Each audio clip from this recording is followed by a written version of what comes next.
Sudah kebelet ingin hancurkan Taiwan, Amerika malah bocorkan hal buruk ini akan dialami Cina jika berani senggol Taiwan. Apa itu?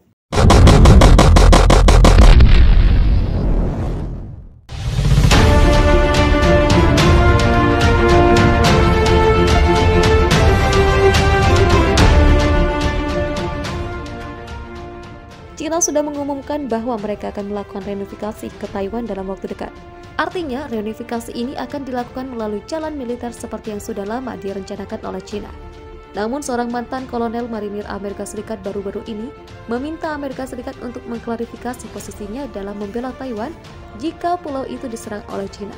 Untuk mengakhiri 4 dekade kontroversi dan kebingungan dalam strategi intervensi militer Amerika Serikat di Selat Taiwan, Grant Newsham, mantan kolonel marinir Amerika Serikat yang menjabat sebagai perwira yang bertanggung jawab atas hubungan dengan Jepang, mengatakan kepada Stars and Stripes pada 11 Oktober bahwa Amerika Serikat perlu memperjelas bahwa pihaknya siap membela Taiwan bahkan dalam situasi konflik. Ini akan mengingatkan risiko perang nuklir. Stars and Stripes adalah surat kabar Amerika di bawah Pentagon didanai oleh pemerintah Amerika Serikat. Jelaskan bahwa China akan kehilangan segalanya jika berperang dengan Taiwan, kata mantan kolonel Newsham. Amerika Serikat perlu mengambil peran kepemimpinan dan membantu Taiwan membebaskan diri dari isolasi militer dan diplomatik selama 40 tahun, katanya. Amerika Serikat tidak pernah berjanji untuk membela Taiwan sejak 1979 ketika Washington menjalani hubungan diplomatik dengan Beijing. Undang-undang hubungan Taiwan yang mulai berlaku pada tahun 1979 menyatakan bahwa Amerika Serikat akan menyediakan senjata agar pulau itu dapat mempertahankan diri. Selama 4 dekade terakhir, opini publik mempertanyakan apakah Amerika Serikat siap melakukan intervensi militer jika China menyerang Taiwan. Beberapa ahli menyebut kebijakan Amerika Serikat ambiguitas strategis, menciptakan unsur kejutan, serta mendorong Taiwan untuk mengembangkan rencananya sendiri untuk berurusan dengan China. Setelah 40 tahun, strategi di atas sepertinya tidak berhasil. Keseimbangan militer antara kedua sisi selat semakin tidak seimbang. China secara teratur mengancam Taiwan baik di udara maupun di laut. Mantan kolonel Newsham menggambarkan risiko China menyerang Taiwan sebagai sangat serius.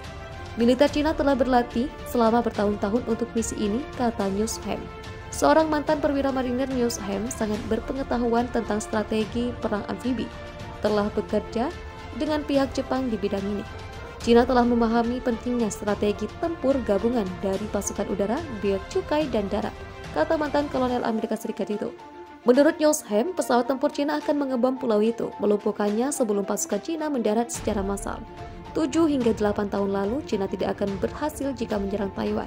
Tapi sekarang mereka telah meningkatkan kemampuan mereka secara signifikan dan terus meningkat, kata Newsham. Pekan lalu, Kepala Badan Pertahanan Taiwan, Chiu Kuo-cheng, mengatakan bahwa militer China memiliki kapasitas untuk sepenuhnya menyerang Taiwan dalam 4 tahun ke depan. Mantan kolonel Newsham adalah pendukung hubungan yang lebih erat antara Taiwan dan Jepang. Newsham mengatakan militer Amerika Serikat dan Taiwan harus berpartisipasi dalam pelatihan bersama. Tidak dapat membuat konsesi ke China dalam masalah Taiwan. Mantan kolonel Amerika Serikat itu menekankan, konflik antara Amerika Serikat dengan China di Laut Cina Selatan hingga kini masih bergejolak. Kedua negara saling atur strategi untuk memukul mundur satu sama lain. Belakangan dilansir dari kontan.co.id, Amerika Serikat akan merilis dokumen panduan strategis yang menguraikan bagaimana Angkatan Laut dan Korps Marinir Amerika Serikat akan mempertahankan dominasi maritim secara global termasuk melawan China. Tujuan yang diinginkan sejujurnya bukan untuk melawan China. Tidak ada yang mau terlibat dalam konflik, kata Sekretaris Angkatan Laut Amerika Serikat Carlos Del Toro, Selasa 5 Oktober 2021, seperti dikutip Defense News. Tapi merupakan tanggung jawab utama kita untuk menghalangi mereka dari apa yang ingin mereka capai termasuk mengambil alih Taiwan, ujarnya. Jadi sangat penting kita melakukan investasi sekarang, tahun ini sebagaimana diperlukan untuk benar-benar bisa lebih fokus pada China dan banyak ancaman lain yang terkadang kita hadapi di seluruh dunia, tegas dia. Dengan mempertimbangkan tujuan menyeluruh itu, Del Toro mengatakan prioritas pertama dalam panduan strategisnya adalah membuat keputusan sulit tentang bagaimana membelanjakan dana pertahanan terbatas dengan cara yang akan menghalangi China. Menurut dia, Angkatan Laut Amerika Serikat sedang melakukan investasi di galangan kapal dan depot, pemeliharaan serta enabler, kesiapan lainnya. Juga untuk memastikan platform dan senjata Angkatan Laut tetap siap untuk peperangan, kecerdasan buatan, keamanan cyber, platform tak berawak, energi terarah, senjata hipersonik, kekuatan terdistribusi. Ini adalah kekuatan yang akan menentukan keuntungan Anda melawan Republik Rakyat Cina, katanya. Del Toro menyebutkan China telah membuktikan memiliki kapasitas pembuatan kapal yang lebih besar dari Amerika Serikat dalam beberapa tahun terakhir dan melakukan investasi cerdas di ruang angkasa dan dunia maya.